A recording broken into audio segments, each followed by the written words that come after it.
Irmãos, vamos então para o nosso curso. Nós temos estudado a Confissão de Fé de Westminster, que é um documento de fé, um documento que resume, as doutrinas, as grandes doutrinas das Escrituras. Nós, Igreja Presbiteriana do Brasil, nós nos declaramos uma igreja reformada. Então nós temos um sistema de doutrina que você pode saber qual que é. Você pode olhar e ver o que essa igreja crê. E isso você encontra neste livro chamado A Confissão de Fé de Westminster. Ele não é a Bíblia, para aqueles que estão nos visitando, não é a Bíblia, não, é só um livro. Mas ele é um livro que sintetiza as grandes doutrinas. Então nós utilizamos ele como instrumento de estudo e vamos sempre verificar a luz das Escrituras. Esta é a 24ª aula e tem como título do Pacto de Deus com o homem. Essa doutrina do pacto, nós já estamos na 3ª aula, por isso escrito aí parte 3. E a doutrina do pacto, como eu já falei com os irmãos, ela é a doutrina que nós até às vezes preferimos dizer a teologia do pacto, do que a doutrina do pacto. Embora não é errado usar a palavra doutrina, e até mesmo você vai me ver falando. Mas por causa da ênfase, de que ela não é uma doutrina entre as outras, mas ela é, na verdade, aquilo que une as doutrinas das Escrituras. Então, por isso que alguns preferem dizer a teologia do pacto. É como se fosse a base sobre a qual as demais doutrinas encontram sentido. Como que as doutrinas reformadas estão articuladas? O que une essas doutrinas? Isso que nós chamamos da doutrina do pacto, ou a teologia do pacto, também chamado da teologia da aliança. Não é que é duas coisas diferentes, o pacto é uma coisa e a aliança é outra. Na verdade, é sinônimo, nós estamos usando aqui de forma sinônima a palavra pacto e aliança aqui, sem fazer grandes distinções entre elas. A primeira aula foi dada pelo nosso irmão Fabiano, e ele mostrou a necessidade do pacto, mostrou um pouco do pacto das obras. E aí depois eu tive a oportunidade de lecionar uma aula, pegando a confissão como um todo e mostrando a doutrina do pacto de forma resumida. Eu passei por todos os parágrafos desta doutrina, deste livro. Embora a teologia do pacto seja aquilo que une as Escrituras, aconteceu, aprove a Deus, que nós estudássemos a doutrina do pacto, tendo muitas divisões, Nós tivemos uma aula sobre a doutrina do pacto, aí depois teve o aniversário da igreja. Aí depois nós tivemos a outra aula, e aí aconteceu de não termos a escola dominical. E hoje nós temos a 3ª aula. Isso faz com que às vezes a gente perca aquilo que foi falado antes. Então eu preciso voltar um pouquinho e revisar para que a gente possa entender essa doutrina e aí ver os detalhes dela. O capítulo que a Confissão de Fé trata dessa temática é o capítulo de número 7. Você tem aí no livro. E eu também estou projetando aqui. Então ele começa dizendo assim, vamos ler? Tão grande que embora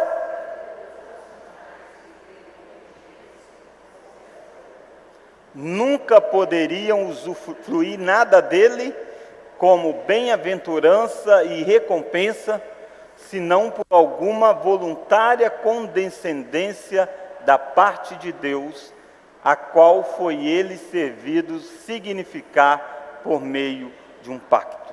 Então nós já vimos essas questões todas.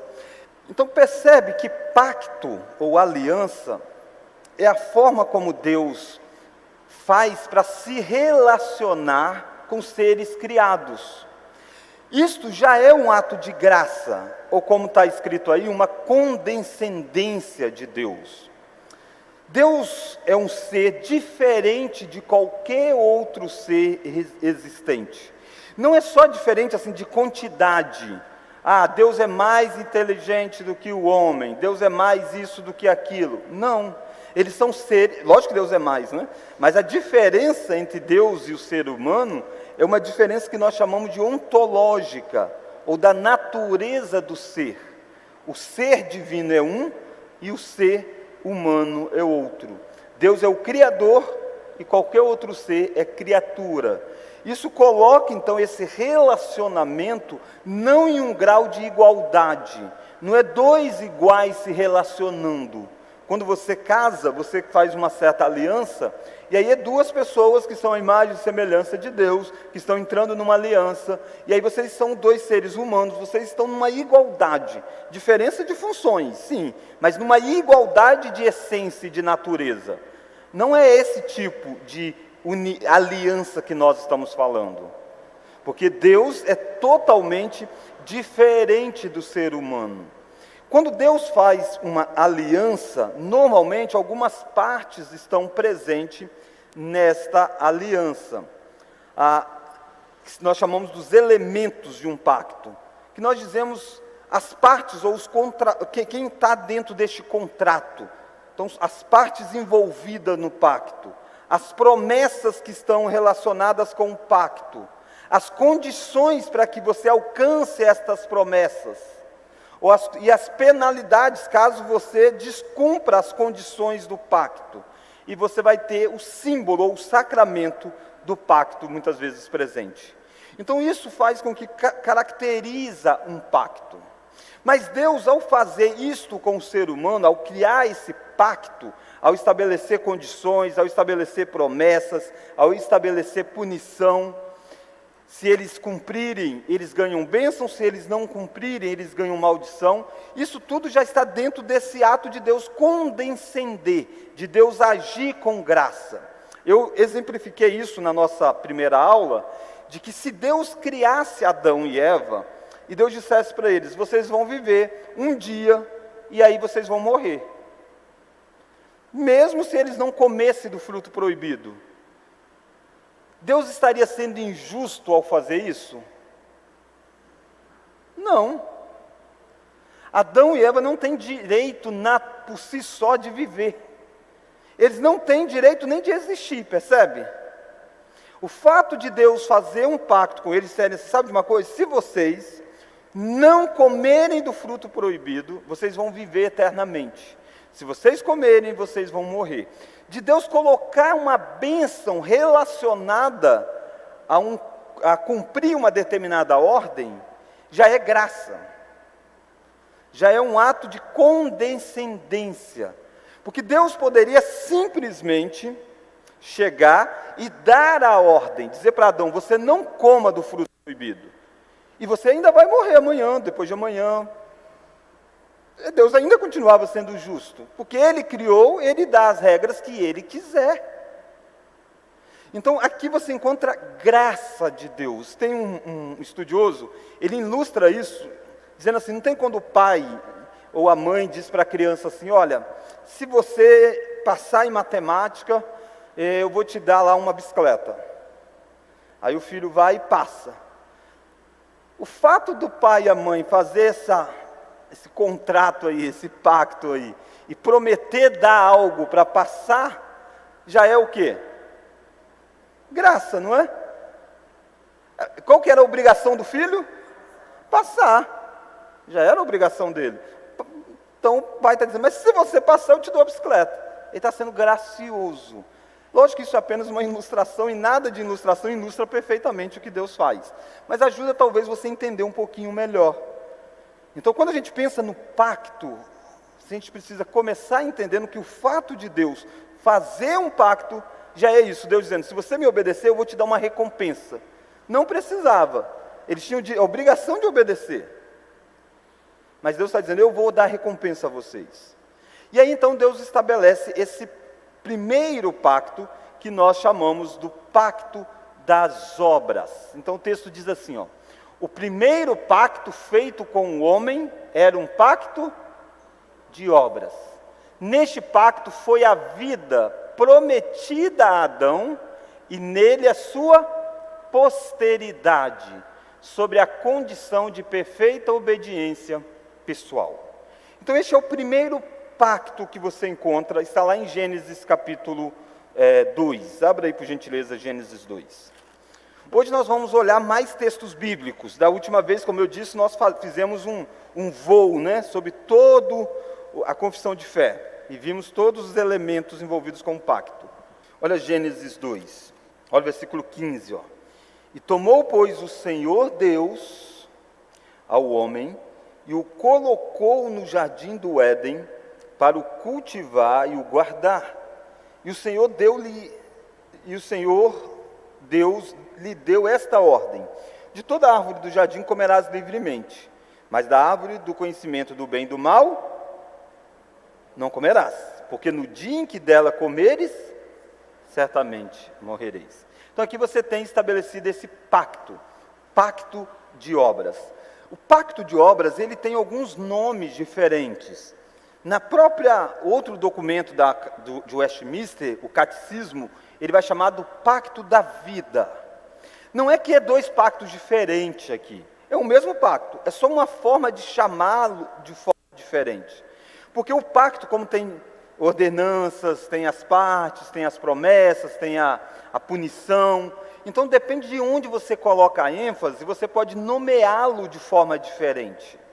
Então essa ideia de pacto de obras é dizendo, olha, se você obedecer, você vive. Então a ênfase está no ato de obediência. Já quando o catecismo escreve, ele dá ênfase no ato da recompensa, ele chama do pacto da vida. Alguns chamam da aliança da criação. Então a aliança da criação, essa primeira aí envolvida com Adão. Quais são as partes deste pacto? Quais são as partes aí? Vamos ver se vocês estão entendendo. Quais são as partes do pacto? Isso, mas dá nome a eles. Deus e o homem. E Adão, né? Homem. Mas aqui quem é o homem? Adão. Adão, o pacto é feito com Adão e a descendência de Adão. O que Adão tomar de escolha vai repercutir sobre os demais. Então o pacto é feito com Adão. Deus de um lado e Adão do outro, não em grau de igualdade. Deus estabelece as normas deste pacto. Qual que é a promessa envolvida com o pacto? Promessa. Vida eterna. Vida eterna. Então a promessa é vida eterna. Você vai viver eternamente. Qual que é a condição? Obediência. Não comer da árvore do conhecimento do bem e do mal. Essa obediência vai ser personificada neste ato. Percebe? Aqui você começa a entender algumas perguntas lá de trás desse curso, para quem estava caminhando comigo, né? O curso. Deus colocou uma árvore lá. Para que Deus planta essa árvore? Para fazer parte desse elemento, desse pacto que ele vai tratar. Como que Adão vai demonstrar se não houvesse algo visível desse sinal de obediência? A obediência é interna, mas ela vai se revelar em atos. Então tem uma árvore lá. Poderia ser 2, 3, 10, mas Deus quis colocar uma. E Deus disse, não pode comer dela. Deus é o criador daquela árvore, não foi o diabo, foi o próprio Deus. Todo o jardim foi plantado por Deus, e Deus colocou aquela árvore, e Deus estabelece dentro do pacto que ele não pode comer dela. Então essa é a condição, obediência. Se você obedecer, a promessa, a recompensa é o quê? Vida eterna. Se comer, qual que é a consequência? A punição. Morte. Se você comer, você vai morrer. Então essas são as bases do primeiro pacto. Olha, por exemplo, 1 Coríntios, capítulo 15. Então eu estou revisitando, né, como eu disse, a gente ficou com aulas saltadas, a aula do nosso irmão Fabiano, que foi muito boa sobre este assunto, e também a minha aula que eu tratei no outro domingo. Olha 1 Coríntios 15, primeira carta que Paulo escreveu aos Coríntios, capítulo 15, olha o verso 21. Visto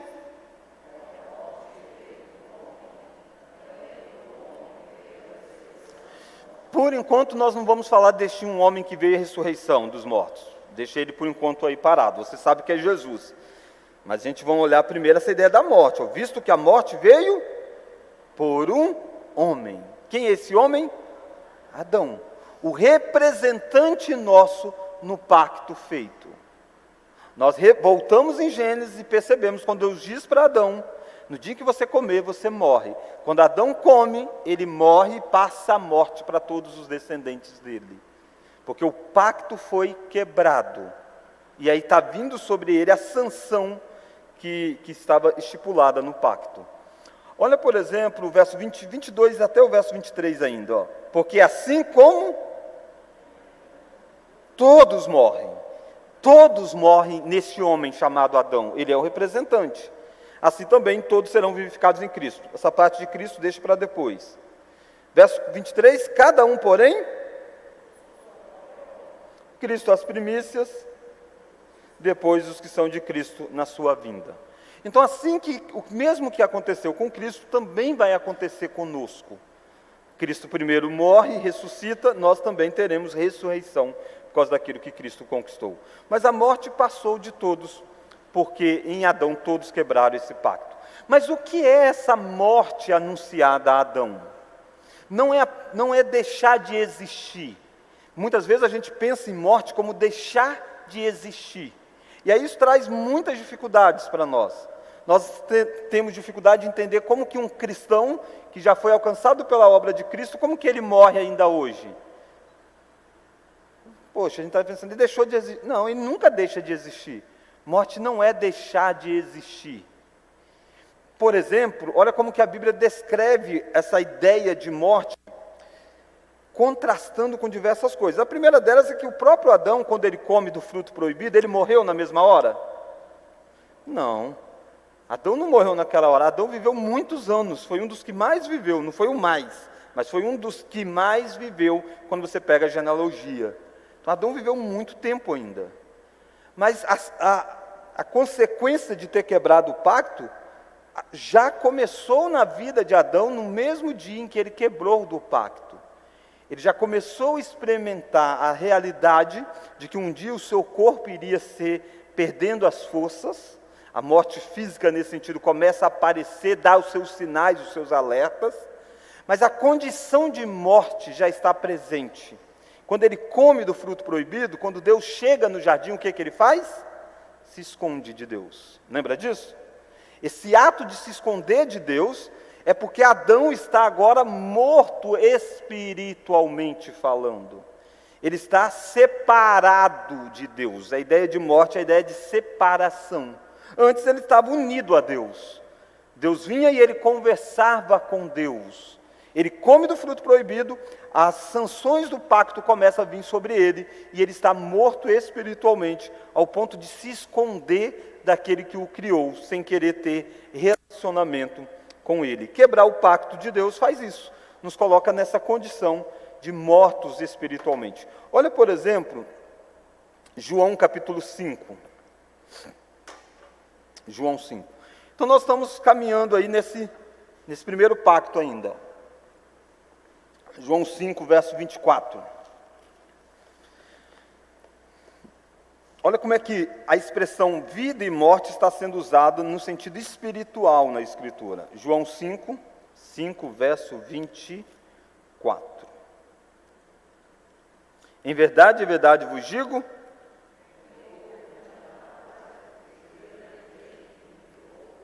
tem a vida eterna. Ele tem a vida eterna. Pode ler mais? Não entra em juízo? Percebe? A Bíblia descreve salvação como passar da morte para a vida. Ele não está dizendo da morte física, de cessar a existência neste lado da história. Ele está dizendo de algo muito mais amplo. Mas ele diz que aquele que está em Cristo, ele passou da morte para a vida. Ele não está mais morto, ele está vivo espiritualmente, e quando acontece de a morte física acontecer ainda sobre ele, porque ainda estamos em um mundo afetado pelo pecado, separa-se o corpo e a alma, mas ele não deixa de existir. Paulo vai dizer que morrer é lucro, é estar com Cristo, que é incomparavelmente melhor. Então os mortos não estão mortos espiritualmente, os mortos em Cristo, né? Eles estão vivos. Porque passou da morte para a vida. Olha mais. Nós lemos 24? Vamos continuar aí o verso 25 em diante. Em verdade vos digo que vem a hora, e já chegou, em que? E as que ouvirem, viverão. Porque assim como o Pai tem vida em si mesmo, vida em si mesmo. E aqui você já começa a perceber, daqui a pouco, os elementos para o pacto da graça. Deus prometeu a Adão vida eterna. Adão não tinha, mas Deus prometeu a ele, se ele obedecesse, ele teria vida eterna. O que Adão tinha era vida na presença de Deus, mas ainda temporária. Se ele pecasse, ele perderia esse estado. Mas depois que passasse o período de teste, então seria estabelecido a sua condição de viver eternamente. Isso é o pacto, essa é a condição do pacto sendo estabelecido. Mas você sabe que Adão quebra, então a partir daí ninguém tem vida eterna por si só. Mas o texto diz, assim como o Pai tinha poder de dar vida eterna, e aí ele prometeu para Adão, dizendo, se você me obedecer, você tem vida eterna. Se você me desobedecer, você não tem. Assim como o Pai tinha esse poder, alguém mais tem esse poder. Quem é esse alguém? Jesus. Viu lá, João? Volta para João. Ó. Porque assim como o Pai tem vida em si mesmo, também concedeu ao Filho ter vida em si mesmo, e lhe deu autoridade para julgar, porque é o Filho do homem. Não vos maravilheis disto, porque vem a hora, ouvirão a sua voz e sairão. Ele está dizendo de uma ressurreição. Os que tiverem feito bem, e os que tiverem praticado mal, para a ressurreição do juízo. Percebe como que o conceito de morte, ele é um conceito que envolve a condição espiritual, ao ponto de que aqueles que morrem fisicamente hoje, separa-se corpo e alma, vai a Deus a alma, aqueles que estão com o Senhor, foram obedientes ao Senhor, esteve debaixo da graça de Deus, eles então estão na presença de Deus, desfrutando de paraíso eterno. Aqueles que foram rebeldes a Cristo, eles são lançados num lugar de perdição. Mas haverá um dia em que todos os que se acham no túmulo, os corpos de todos, vão ressuscitar, dos que tiverem feito bem e dos que tiverem feito mal, dos dois. E aí tem uma ressurreição. Aqueles que tiverem feito bem, para a vida eterna. Aqueles que tiverem feito mal, para a ressurreição do juízo. Ou em Apocalipse chama isso, para a morte eterna. Percebe como é que morte vai além de separação? Alguém vai estar unido fisicamente, corpo e alma, mas morto eternamente diante de Deus. Porque ele estará para sempre separado da ação benevolente do Senhor. Isso que é a condenação do último dia. Dúvida até aqui? Então é esse tipo de vida que está na promessa lá para Adão. Vida eterna. Viver para todo sempre, fisicamente, mas espiritualmente. Porque fisicamente todo mundo vai viver de uma forma ou outra. Vai sofrer as consequências, vai passar pela morte física, mas depois ressuscita. Mas vai viver numa condição de morto espiritualmente. Tranquilo? Olha Romanos 6, verso 13. O senhor falou de vida eterna com Deus, o Adão. Se Adão não tivesse pecado, ele sim morreria, porque ele é feito de carne? Não morreria. Morte é consequência de pecado. Ele morreu porque ele pecou. Morreu porque pecou. Morreu duas vezes, né? Isso. Morreu espiritualmente e morreu fisicamente. Bom que você falou duas vezes, né? Existe a terceira morte, que é a morte eterna. Essa eu não disse que Adão teve, eu não sei. Adão pode ter sido salvo. Há elementos para isso nas Escrituras. Alguns vão dizer que acham que não, mas boa parte hoje dos teólogos bíblicos entendem que sim, que Adão foi salvo, porque ele vai crer no pacto da graça. Mas aí provavelmente é a próxima aula, nem vai ser hoje tudo isso. Mas ele sofre a morte física e ele vive debaixo da morte espiritual, até o ato dele crer. Então, de certa forma, irmãos, todos nós nascemos mortos espiritualmente depois de Adão. De que morte nós estamos falando? Espiritual. Não é isso que Paulo disse em Efésios, capítulo 2? Todos nós estávamos mortos. Então, quando a Bíblia usa essa palavra, ela não está usando uma palavra da morte física. Nós choramos, nascemos, a vida chegou, mas espiritualmente estávamos mortos, todos. Todos morrem uma vez. E aí o Evangelho em Cristo ressuscita espiritualmente alguns. Ele vos deu vida, estando vós mortos. Isso é a salvação. salvação. Então nós estamos salvos, nós estamos vivos espiritualmente. E aí vem a morte física. A morte física atinge os dois, salvos e não salvos. Salvos e não salvos morrem fisicamente. O destino desses dois são totalmente diferentes. Porque aqueles que morrem, a morte foi vencida por Cristo. E essa morte é levá-los para mais perto de Cristo. É estar com Cristo, que é incomparavelmente melhor. Mas no último dia, essa morte, que é também ainda punitiva, ela é vencida. E a gente ressuscita com Cristo. A ressurreição do corpo. Do corpo. Porque nós vamos viver eternamente, fisicamente e espiritualmente. Vai ressuscitar, todos ressuscitam. Todos ressuscitam. Vida eterna com Cristo ou condenação eterna afastado de Cristo. Mas nós aqui todos com Cristo. Amém? Vão ser até pentecostal agora, né? Mas lembra, a gente está caminhando nesse processo de como que as coisas chegaram à situação de morte espiritual. A quebra de um pacto. Havia um pacto que tinha sido dado, estabelecido. Romanos, nós lemos? Ainda não, né? Olha Romanos 6,13. Pode ler, por gentileza.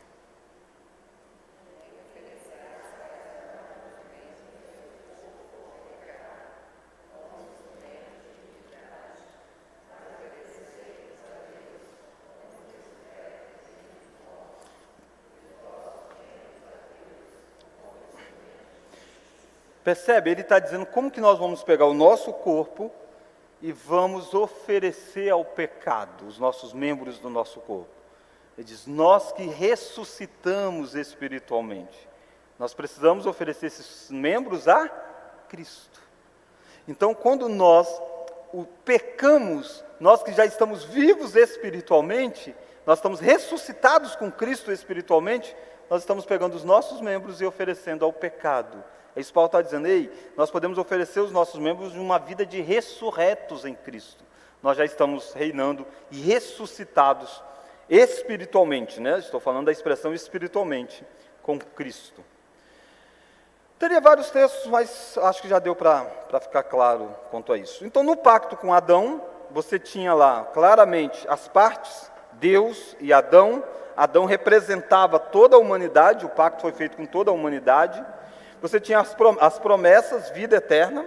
Se Adão obedecesse, vida eterna. Você tinha a condição, obediência, não comer da árvore do conhecimento do bem e do mal. E você tinha a penalidade, a morte. A morte. E o sacramento disso, você tinha a árvore da vida. Tinha mais uma árvore dada lá no jardim, a árvore da vida. Tanto é que quando eles quebram o pacto, eles são expulsos para que eles não possam fazer o quê? Comer da árvore da vida. A expulsão do jardim tem um objetivo, que ele não estenda a mão e coma do fruto da árvore da vida. Eles não estão mais autorizados a isso. Então eles são expulsos daquele jardim. Essa árvore da vida vai aparecer no final de Apocalipse. Tem um jeito de comer dela. E aí é através do segundo pacto, que é o que nós vamos entrar com mais detalhes, a partir da aula de hoje, né? E no próximo domingo.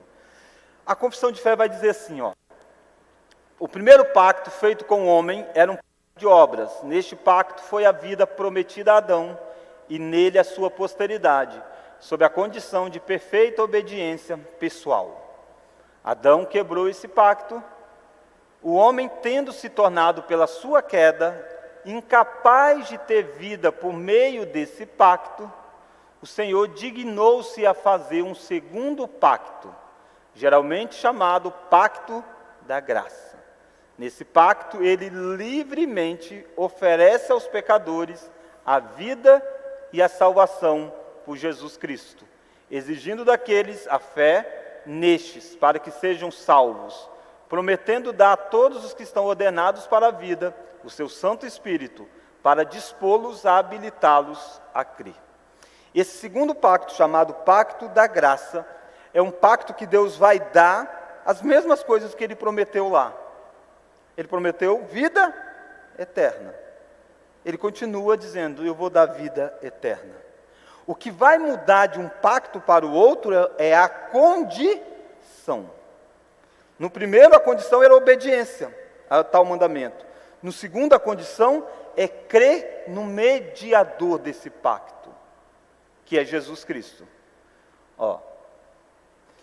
Geralmente chamado pacto da graça, por isso que a ideia aqui de graça, né? Nesse pacto ele livremente oferece aos pecadores a vida e a salvação por meio de Jesus Cristo. Exige deles obediência? Não. O que ele exige deles? Fé. Fé para que sejam salvos.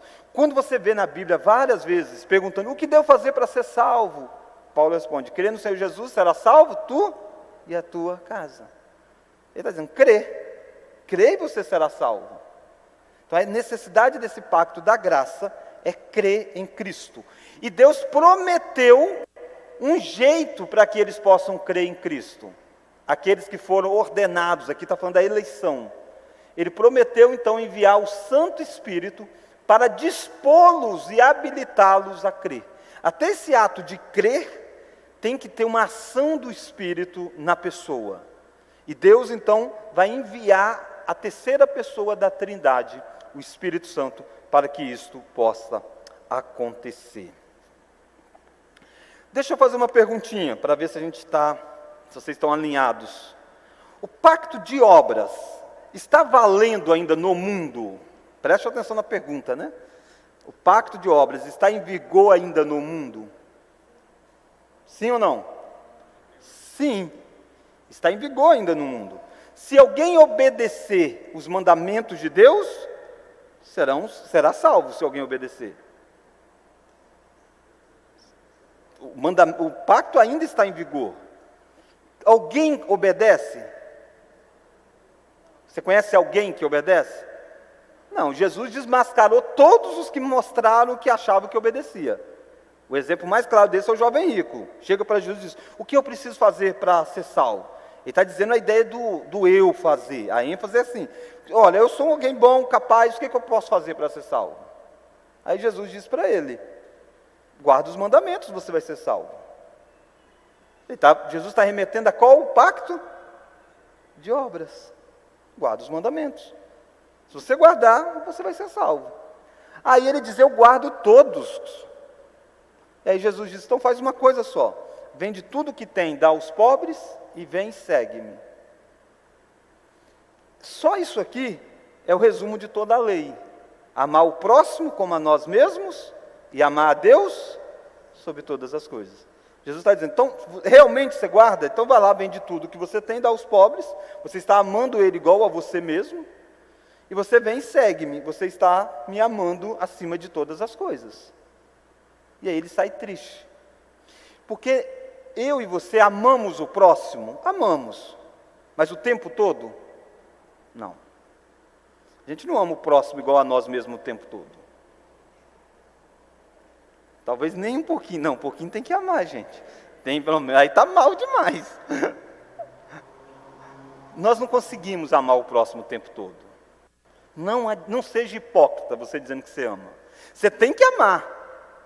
A condição é amar. Mas você não ama igual você ama você mesmo.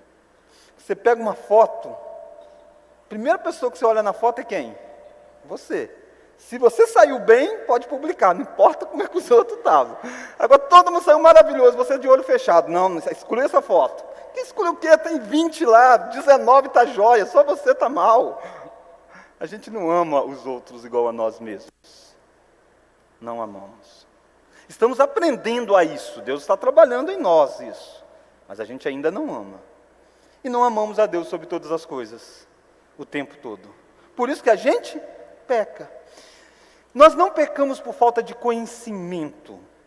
Raríssima vez você faz alguma coisa e você não sabia que era pecado. Pode acontecer, mas é muito pouco. A maioria das vezes você sabia que era pecado, mas você amou mais algo do que o outro. Quem faz dieta aí sabe, né? Você sabe que o negócio engorda. Já foi dito, não é que a nutricionista não te falou, não é que você não sabia da receita. Simplesmente porque você gostou mais daquilo do que de outra coisa. Pecado é um pouco disso. Tem a ver com a inclinação do nosso coração. Por isso que o resumo de fazer é amar. Ame a Deus e ame o próximo. Se você fizer isso, você vai fazer os mandamentos. Os 10 mandamentos se resumem nisso aqui. Amar. Então percebe como que nós não cumprimos esse pacto de obras, embora ele está em vigor. E ele condena todo aquele que está debaixo dele. Todos nascem mortos, estão condenados. Eles não têm vida eterna, porque eles não estão conseguindo obedecer o pacto estabelecido. Mas existe o segundo pacto feito com Cristo, feito conosco através de Cristo. E aí diz, tem um jeito, e o jeito é crer em Jesus Cristo. Se você crê em alguém, você pode desfrutar das recompensas do pacto de obras. Por isso que, olha como é que as doutrinas do pacto, ela vai amarrando as coisas. Lá atrás, quando a gente conversou sobre revelação geral, aí as pessoas dizem, mas pastor, se alguém nunca ouviu falar do Evangelho, ele ainda vai ser condenado? Aí eu dizia, sim, vai. Por quê? Porque essa pessoa está debaixo de qual pacto? Das obras. Se ela for um índio obediente a todas as regras, ela será salva. Mas ele não é. O pacto da graça é a mensagem anunciada do Evangelho para aqueles que são eleitos. É a salvação para aqueles que estavam perdidos. Volta então para Gênesis. E aí a gente percebe que esse pacto da graça, assim como nós tínhamos Adão, o primeiro representante, no pacto de obras, no pacto da graça nós temos Jesus como nosso representante, o mediador.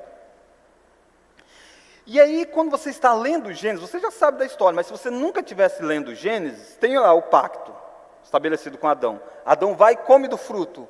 O que você esperava? Morte, e acabou. Aí é revelado a nós, que estamos lendo, que existe algo que nós não sabíamos. Os teólogos chamam isso do pacto da redenção. O catecismo e a confissão de fé não vai usar essa nomenclatura, mas ela vai fazer isso quando ela trata nos catecismos e junta isso. Ela vai dizer que esse pacto, por exemplo, foi feito com Cristo, porque Cristo é o nosso representante, o mediador. Ela está unindo esses conceitos. Mas de forma didática, nós vamos separar em pacto das obras, pacto da graça. Mas o pacto da graça, para que Cristo seja o cabeça desse pacto, um outro pacto aconteceu, uma outra aliança aconteceu, que foi a aliança da redenção, ou a aliança trinitária. Olha 1 Timóteo. Tito capítulo 1, verso 2. Olha o que você vai ler. Na esperança da vida eterna, que Deus, que não pode mentir. Quando é que Deus prometeu que daria vida eterna? Antes dos tempos eternos. Essa promessa foi feita a quem se foi feita antes dos tempos eternos? Antes de criar o mundo? A quem foi feita essa promessa? De que eu vou dar vida eterna? A quem? A si mesmo, a Trindade. Se antes de criar qualquer coisa, ele não tem como prometer, não é a promessa feita a Adão. É antes da promessa feita a Adão. Deus fez uma promessa, dizendo, eu vou dar a vida eterna. Ele faz um pacto com Adão, e o pacto com Adão diz, você vai ter vida eterna se você obedecer. Por isso que é condescendência, lembra? Ele não precisava dar vida eterna a Adão de coisa nenhuma, mas porque ele prometeu antes dos tempos eternos, então ele promete dar, dizendo, eu vou dar vida eterna se você obedecer. É o pacto de obras. O pacto de obras é quebrado, mas existe uma promessa eterna de Deus feita, eu vou dar vida eterna. Por isso que ele não vai destruir a humanidade.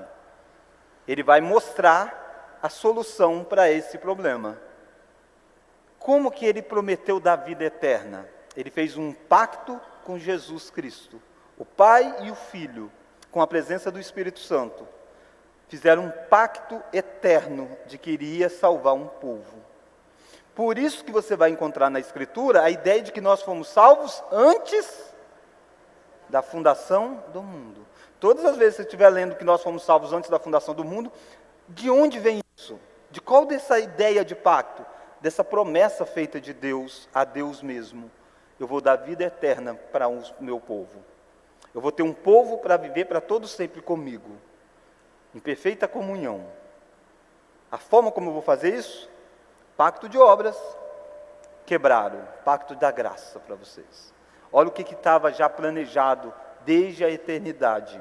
Por isso que nós somos chamados de eleitos em Cristo, antes da fundação do mundo. Olha João capítulo 17 rapidinho. Então agora nós estamos no pacto da graça, mas estamos olhando essa relação que Deus Pai tem com o cabeça desse pacto que é Jesus. E nós estamos chamando essa relação de pacto da redenção. João 17, verso 5. Vamos ler?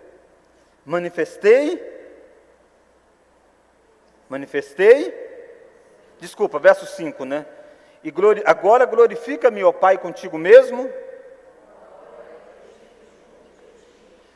antes que houvesse mundo. Percebe? Jesus está orando, aqui ele está encarnado, ele está dizendo, Pai, me glorifica com uma glória que eu tinha antes que houvesse mundo. Ele está remetendo com a glória que ele tinha antes da fundação de todas as coisas. Olha o verso 6. Manifestei que me destes do mundo. Ele está dizendo, eu manifestei o teu nome aos homens que me deste. Esses homens que Deus Pai deu a Deus Filho, é as pessoas que eles haviam definidos no pacto da redenção. Olha, você tem que ir lá e tem que manifestar o meu nome a tais homens. Olha lá. Aqui ele personifica os discípulos, mas mais à frente ele vai dizer, por todos aqueles que vierem a crer a intermédio da sua palavra. Então é a ideia do povo de Deus. Olha o verso 6 ainda. Manifestei o teu nome aos homens que me deste do mundo, eram teus, tu nos confiastes, e eles têm guardado a tua palavra. Percebe? Ele está dizendo, eu fiz a obra por eles, e o Senhor confiou a redenção deles a mim. Dentre esses homens está Pedro. Pedro vai dizer 3 vezes que não conhece Jesus, e Jesus o restaura depois da morte. Por quê? Porque Pedro é de Deus, e Deus confiou a Cristo. A vida eterna foi prometida a dar a Pedro. E Cristo, como cabeça desse novo povo, está lá resgatando Pedro. Ele está dizendo, está guardadinho aqui. Nenhum deles se perdeu, exceto o filho da perdição, que é Judas, né? Esse nunca foi, é isso que ele vai dizer. Olha o verso 7. Agora eles reconhecem que todas as coisas me tens dado, provém de ti. Ele dizia, eles me reconhecem. Agora eles fazem isso. Porque primeiro eles eram teus, o Senhor confiastes, ele é mim. E agora então eles podem reconhecer quem eu sou, reconhecer quem o Senhor é, porque a obra está sendo feita. É Deus tendo prometido vida eterna antes da fundação do mundo. Nesse pacto então estabelecido entre Deus Pai e Deus Filho, com a presença do Espírito Santo, eles definiram quanto a quem seriam salvos. Quem é que seriam salvos? Efésios diz para nós que nós fomos escolhidos em Cristo, eleitos em Cristo antes da fundação do mundo. A minha eleição e a sua eleição não foi uma escolha de Deus solta. Deus nos escolheu e nos colocou na cabeça desse pacto que é Cristo. Ele diz, em Cristo eu escolho fulano, fulano, fulano, fulano. Eu escolho a minha igreja para ser representada por Cristo. E em Cristo, as coisas que Cristo fizer, vai ser dado a todo esse povo. Cristo vai ser o cabeça desse pacto. Cristo não é o cabeça da humanidade, como Adão era. Cristo é o cabeça da igreja. Lembra disso de Efésios? Cristo é o cabeça da igreja. Adão é o cabeça da humanidade. Cristo é o cabeça da igreja. Ele tem um povo específico. E esse povo específico que Cristo vai cumprir o pacto de obras, num certo sentido, para que nós pudéssemos ter a graça. Lembra que o pacto de obras está em vigor?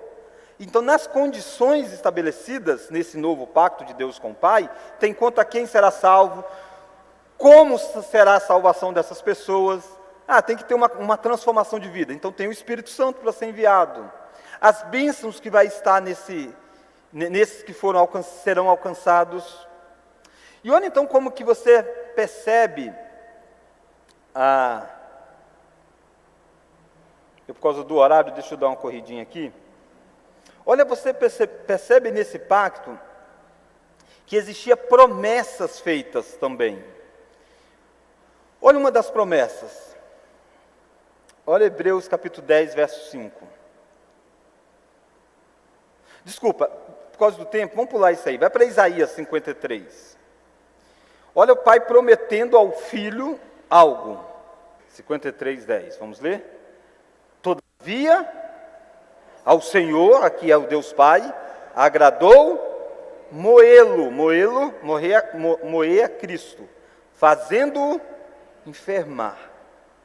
Quando ele der a sua alma como oferta pelo pecado, verá a sua e prolongará os seus dias, e a vontade do Senhor prosperará nas suas mãos. Olha o verso 11.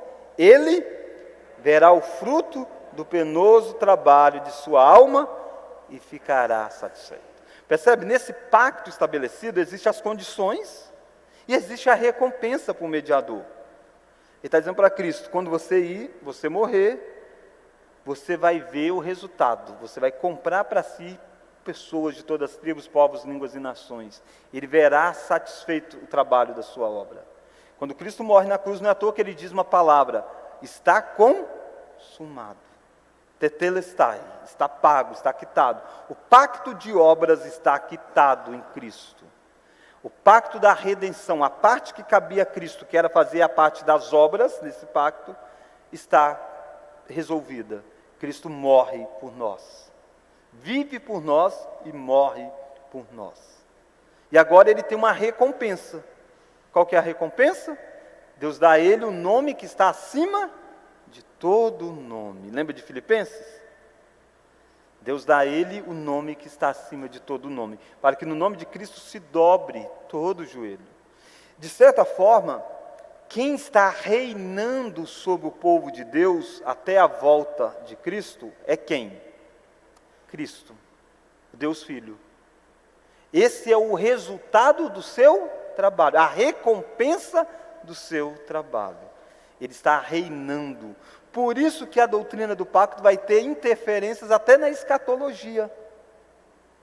A ressurreição de Cristo é a concretização dessa obra. E Deus prometeu a Cristo algumas coisas. Olha Mateus 28, por exemplo. Eu vou voltar um pouquinho nesse pedaço e a gente vai entrar nas demais formas dessa aliança na próxima aula. Mas eu preciso caminhar um pouquinho com você, para você entender bem essa recompensa que Cristo mesmo teve. Mateus 28, olha o verso 18. Jesus, aproximando-se, falou-lhe dizendo... Isso aqui só sai da boca de Jesus depois da sua ressurreição.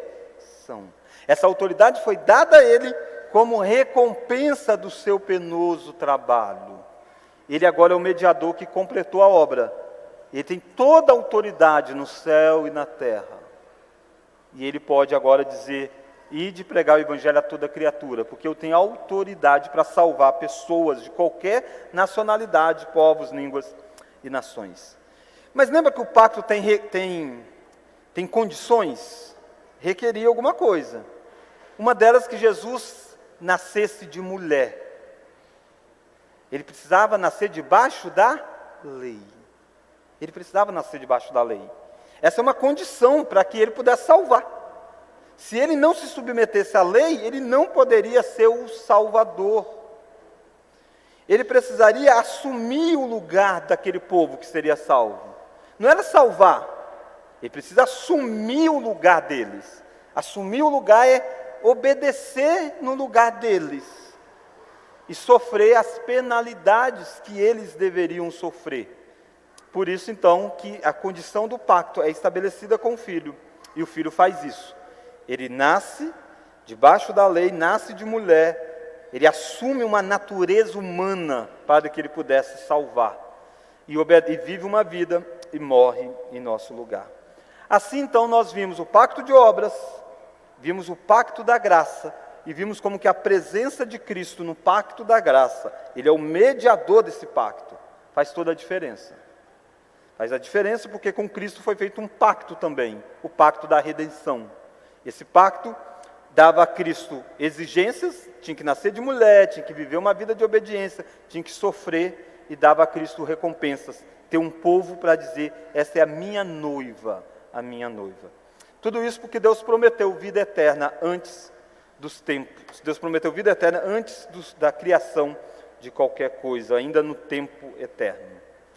Irmãos, este é um assunto muito rico, e essa dispensação do pacto da graça vai começar a acontecer ainda lá com Adão. E eu espero que você veja na próxima aula com Adão, com Noé, com Abraão, com Davi, chegando até nós. Só uma pergunta, assim, acrescentar, né? Sim. O que você acabou de dizer, se Deus só salvasse a humanidade, Ele estaria quebrando o pacto, né? Sim. Porque Jesus veio para substituir a morte, né? Sim, Ele está cumprindo o nosso lugar no pacto. Ele está cumprindo o nosso lugar no pacto. Um juiz que absolve o culpado, ele não é elogiado. Entende? Nem o juiz absolver o culpado, a joia, isso é legal. Não pode.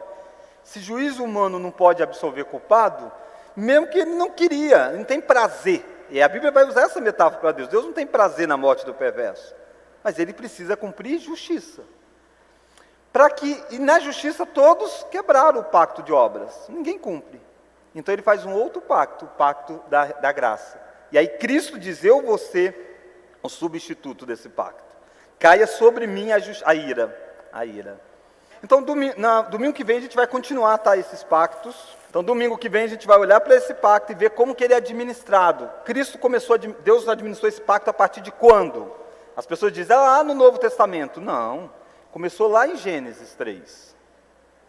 Gênesis 3, esse pacto da graça estava presente. Vamos orar? Deus, obrigado porque Tu és um Deus que, de forma graciosa, estabeleceu aliança conosco. O Senhor fez uma aliança consigo mesmo, e essa aliança tem se mostrado presente nas nossas vidas. Obrigado, Deus, porque o Senhor proveu todo o meio para que nós pudéssemos ter vida eterna. Nós mesmos fracassamos com o nosso representante, fracassamos conosco mesmo. Mas um outro representante nos foi dado, e nele nós podemos desfrutar de vida eterna contigo. Obrigado, Deus, porque este Cristo venceu todos os nossos inimigos em nosso lugar. Ele venceu a antiga serpente, Satanás, ele venceu a morte, e por isso nós podemos desfrutar tanto da vida, ó Pai, e podemos desfrutar de uma dimensão nova. Nos ensina, ó Deus, a sermos gratos a Ti. Abre os nossos olhos para ver a beleza que há na Tua palavra, desse pacto, e que nós possamos nos encontrarmos neste pacto, através única e exclusivamente da Tua graça. Nos dê um domingo abençoado, abençoe novamente a vida dos nossos aniversariantes. Oramos em nome de Jesus. Amém.